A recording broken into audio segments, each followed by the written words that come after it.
August 15 சுதந்திர தினத்தை முன்னிட்டு கோவை குமரகுரு கல்லூரியில் 2 நாட்கள் நடைபெறும் ஓடிசி எனும் இசை நிகழ்ச்சி மனிதனின் வளர்ச்சி மற்றும் மலர்ச்சி எனும் தலைப்பில் கிட்டார் இசையை மையமாக கொண்டு நடைபெற உள்ளதாக விழா ஒருங்கிணைப்பாளர்கள் தகவல்.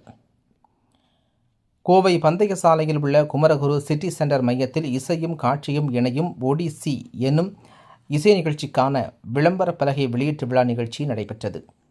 இதனை Sivanjali temple of fine arts அமைப்பின் சார்பாக காயத்ரி, பிரதீபன், பூர்ணிமா மற்றும் குமரகுரு கல்வி நிறுவனங்கள் லிபரல் ஆர்ட்ஸ் கல்லூரியின் தலைவர் பிரியதர்சினி ஆகியோர் வெளியிட்டனர். பின்னர் செய்தியாளர்களை சந்தித்து கூறுகையில், Sivanjali temple of fine arts Kovai Kumaraguru நிறுவனங்கள் இணைந்து வரும் ஆகஸ்ட் 15 சுதந்திர தினம் மற்றும் 16 ஆகிய 2 நாட்கள் ஓடிசி என்னும் கிட்டார் இசையை மையமாக கொண்ட நிகழ்ச்சியை நடத்த திட்டமிட்டுள்ளதாகவும், இந்த இசை நிகழ்ச்சியில் சிவாஞ்சலி டெம்பிள் ஆஃப் ஃபைன் ஆர்ட்ஸை சேர்ந்த 100க்கும் மேற்பட்ட இசை கலைஞர்கள் மற்றும் தொழில்நுட்ப குழுவினர் பங்கேற்க உள்ளதாகவும், கிட்டார் இசையுடன் காட்சி அமைப்பு மற்றும் கலை நிகழ்த்துதல் ஆகியவற்றை ஒருங்கிணைத்து இந்நிகழ்ச்சி நடைபெற உள்ளது என தெரிவித்தனர்.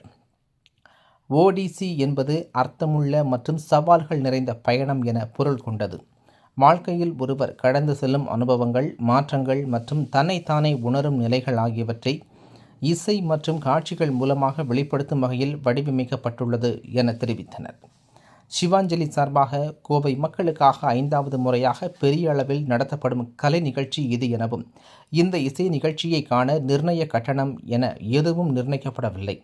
பார்வையாளர்கள் தங்களால் ஆன தொகையை செலுத்தி அனுமதி சீட்டுகளை முன்பதிவு செய்து இசை நிகழ்ச்சிகளை காணலாம் என தெரிவித்தனர் என்பது குறிப்பிடத்தக்கது.